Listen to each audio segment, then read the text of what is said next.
Welcome to CARICOMP Insider, where high-tech facial recognition meets real-world intelligence.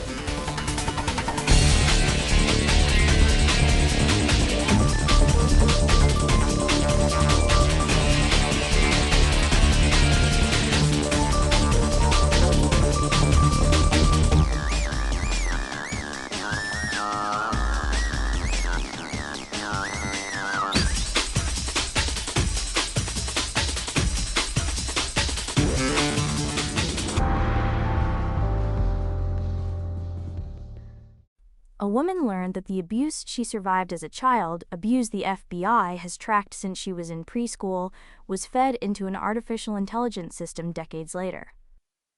Not to catch anyone, to teach a machine how to make more images like it. Her lawyers say hundreds of thousands of files documenting her abuse existed, and some of them became training material. If a photo of you has ever lived online, a school picture, a vacation snapshot, anything, this story reaches further than you'd think. A new class action lawsuit accuses an AI company of training its image tool on real child sexual abuse material. The named victim was abused years ago. The lawsuit says her images resurfaced inside the machine itself. That's a different kind of harm than what the law usually deals with. The abuse didn't just happen once and get shared, it got built into infrastructure. So the question threading through all of this, what happens when your image doesn't just get misused, but becomes the raw material for future abuse? Start with the scale, because it's hard to picture. According to the lawsuit, over a single 11-day stretch this past winter, the tool generated more than 3 million sexualized images. Of those, at least 23,000 appeared to depict children. 11 days. That's not a glitch or a fringe misuse, that's mass production. For the rest of us, it means the volume of this material is now limited only by how fast a server can run. The company's defenses were supposed to stop this. The lawsuit calls those safeguards very weak. People got around them with indirect prompts, clever wording that dodges the filters. And there's a reason that keeps happening.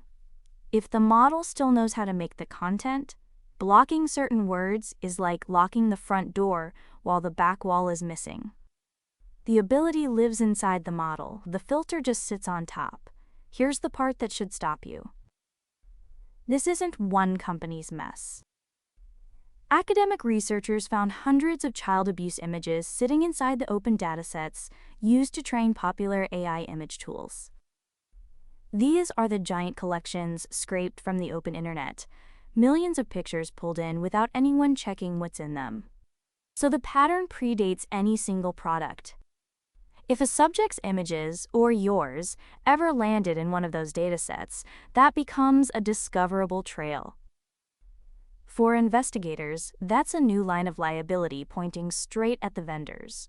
For everyone else, it means the photo you posted years ago may be baked into a system you've never heard of.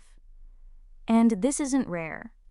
A study from UNICEF, ECPAT, and Interpol, spanning 11 countries, found that at least 1.2 million children reported their images had been manipulated into sexually explicit deepfakes in a single year. Over 1 million kids, in 1 year. That's the world this technology is already operating in. The industry will say they can't see inside third-party datasets before training, and that once a model is built, you can't scrub it clean. But auditing the data first isn't impossible, it's just expensive. The barrier here was never capability, it was willingness. So here's where we land. A woman found out her childhood abuse was used to teach a machine to make more abuse. In 11 days, that machine produced millions of sexual images, thousands of them of children. And the same toxic material has already been found in the datasets training tools across the industry.